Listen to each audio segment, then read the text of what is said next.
एक परम भक्त पुरुष का हमें स्मरण हो रहा है। अभी एक क्षण पहले हुआ था, हमने रोक लिया, अब फिर दोबारा हो रहा है तो हम उनका स्मरण कर रहे हैं। बुंदेलखंड में टीकमगढ़ जिले में एक गांव है, उसका नाम है बराना। उस बराना गांव में पहाड़ पर एक मंदिर है। उस मंदिर में ठाकुर श्री राधा कृष्ण विराजमान है। भगवान का नाम है मुरली मनोहर। क्या नाम है? वो बहुत प्यारे ठाकुर जी। और ऐसा अद्भुत मंदिर पहाड़ पर बना है, राजाओं के, जब राजाओं का बनाया हुआ है। और किसी जमाने में वो तटीय स्थान से जुड़ा हुआ मंदिर था। इस समय हनुमानगढ़ी की परंपरा में उसकी सेवा पूजा चल रही है। और महाराज जी के गुरु भाई, भक्तवाली जी के गुरु भाई वहां महंत थे, बराना वाले महाराज जी वहां आते जाते थे, हम भी जाते थे। तो 15-15 दिन महाराज जी उस मंदिर पे विराजते थे। बड़ी शांति, बड़ा एकांत। और पहाड़ पर स्वाभाविक रूप से तुलसी पैदा होती थी, बिल्व पैदा होता था। सामने विशाल तालाब, तो महाराज जी भी तालाब में तैरते, उनके पीछे हम भी तैरते थे। खूब दूर दूर तक तैरते हुए जाते थे तालाब। गर्मी का समय होता तो जंगल से बेल ले आते और शाम को ठंडाई बनती थी, बेल का शरबत बनता, ठाकुर जी को भोग लगता। वहां एक पुजारी थे। उन पुजारी संत ही थे, वो ब्राह्मण देवता थे, संत थे, पर गांव के लोग उनका नाम रखे थे हलकाई महाराज। हलकाई, छोटे नाटे कद के थे और थोड़ी कमर भी झुक गई थी, बूढ़े थे। उनको क्या कहते थे गांव के लोग? हलकाई महाराज, माने हल्के कद के, छोटे, हलकाई महाराज कहते थे। आप विश्वास करें हमारी बात पर, आप लोगों ने उड़द की दाल और रोटी खाई है? खाई है कभी? खाई है? कौन ऐसा होगा जिसने न खाई हो कभी न कभी? पर वो हलकाई महाराज उड़द की दाल और रोटी का भोग बिहारी जी को लगाते थे, मुरली मनोहर जी को। दास यह संतों के समक्ष निवेदन कर रहा है कि हमने अपने जीवन में इतनी स्वादिष्ट दाल और इतनी स्वादिष्ट रोटी पाई नहीं, अब तक नहीं पाई। तो हमने महाराज जी से पूछा कि महाराज जी, ये केवल ऐसे ही सिल्लोड़ी पे पीच के थोड़ी मिर्च डाल देते हैं, कुछ नहीं, सामान्य सी दाल उबली हुई और ये मोटी मोटी साधु साई टिक्कड़, इसमें इतना स्वाद क्यों आता है? महाराज जी बोले, पंडित जी, ये पदार्थ का स्वाद नहीं है, उनके भाव को आप देखते हो। वृद्ध शरीर होने पर भी सवेरे 3 बजे उठ जाते हैं, झाड़ू लगाते हैं, इतने नीचे पहाड़ उतर के स्नान करने जाते हैं, ठाकुर जी को कितने प्रेम से सेवा करते हैं, श्रृंगार करते हैं, और रसोई अपने हाथ से बनाते हैं कीर्तन करते हुए। बीच बीच में वो पुजारी जी भाव विह्वल हो जाते थे, रसोई बनाते बनाते अपने भाव को रोकते थे कि कहीं आंसू न गिर जाए भगवान की किसी सामग्री में। महाराज जी ने देखा, महाराज जी ने कहा, देखा इनका भाव, इस भाव से ये बनाते हैं और किसी दूसरे को घुसने नहीं देते, झगड़ा कर लेते, कहते नहीं जब 10-20 लोग हम अकेले ही बनाएंगे, हमारे ठाकुर जी की रसोई में कोई नहीं घुसेगा।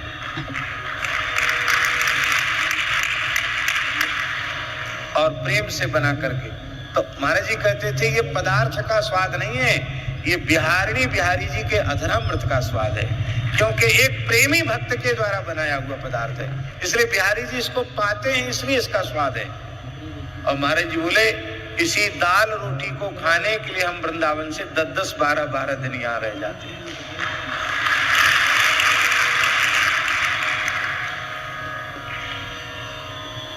और महाराज जी उनके जीवन में, हलकाई महाराज के जीवन में एक घटना घटी। भूले तो थे, एकदम भूले थे, निर्मल थे, कलयुग का जैसे स्पर्श ही ना हो। तो एक किसी व्यक्ति ने सोचा कि पुराना मंदिर है, स्वर्ण के विग्रह होंगे तो चोरी कर ले। उसने क्या किया कि वो मिठाई और फल लेके आवे, महीना में एक बार आवे आराम से, और पुजारी जी को दे, कुछ भेंट चढ़ावे। पुजारी जी तो खुश हो जाए कि चलो हमारे बिहारी जी के लिए फल कहाँ यहाँ गाँव में धरे, जंगल में कहाँ मिठाई कहाँ फल, बड़े खुश हो जाएं। धीरे धीरे उसने निकटता बढ़ा ली। अब उस पर विश्वास हो गया तो आके बैठने लग गया। वो बैठा था और महाराज गए। उत्थापन का समय था, शाम को 4 बजे उत्थापन होता है। तो बोले भैया तुम यहीं बैठो, हम ठाकुर जी को स्नान करके आते हैं, उठाते हैं। पुजारी जी नहाने गए तालाब में उत्थापन के लिए, और तब तक उसने पता था उसको चाबी कहाँ रखी है। उसने मंदिर खोला गर्भगृह और बिहारी जी को झोला में धरा। जय सिया राम, कृष्ण लीला कर दी उसने। श्री कृष्ण के साथ कृष्ण लीला हो गई। जो खुद ही चोर जार शिखामणि है उनकी ही चोरी कर ली उस चोर ने। अब पुजारी जी आए तो पुजारी जी तो बेहोश होके गिर गए और रोते हुए उन्होंने कहा कि हमको मार जाते तो हमको कष्ट नहीं था, अब हम बिहारी जी की सेवा के बिना जीवित कैसे रह पाएंगे, हम जीवित नहीं रह सकते बिहारी जी के बिना। और वहां से बमोरी नामक गांव ज्यादा दूर नहीं है। कितने किलोमीटर होगा मिश्रा जी? 3 किलोमीटर होगा। 3 किलोमीटर दूर जाके वो जीप लेके आया था बदमाश चोर, मूर्ति चोर, और गया और बढ़िया नई गाड़ी थी उसकी। चोर तो सब बढ़िया प्रबंध करके पहले ही सब काम करते हैं। और वो जैसे ही थाने के पास पहुंची, हुर्र हुर्र करके बंद हो गई। अब वो इधर देखे उधर देखे, गाड़ी में धक्का दे, गाड़ी हिले ही नहीं। थाने के सामने जाके तो जो घबरा रहा था, तो चोटे को थानेदार नजर से पहचानता है। थानेदार को लगा कि जरूर कुछ ना कुछ गड़बड़ी, इतने घबरा क्यों रहे? उन्होंने तलाशी दो। अभी गांव में पता नहीं चल पाया था कि मंदिर में मूर्ति चोरी हो गई, और थानेदार ने बीच में रिपोर्ट की बात तो बहुत दूर की है। थानेदार ने तलाशी ली, बिहारी जी मिल गए।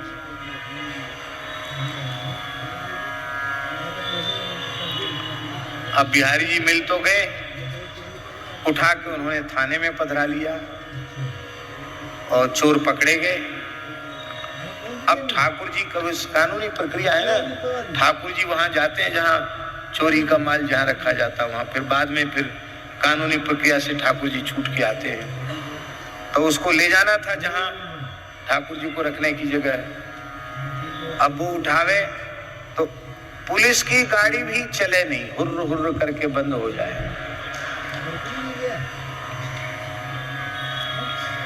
तो वो थानेदार भक्त था, उसने स्नान किया, स्नान करके और बिहारी जी को पेड़ा भोग लगाया, बढ़िया पेड़ा मंगा के और अगरबत्ती दिखा के कहा महाराज हमारी नौकरी का सवाल है, आप थोड़ा घूम आओ फिर चले आना, आपको मंदिर हम पहुंचा देंगे।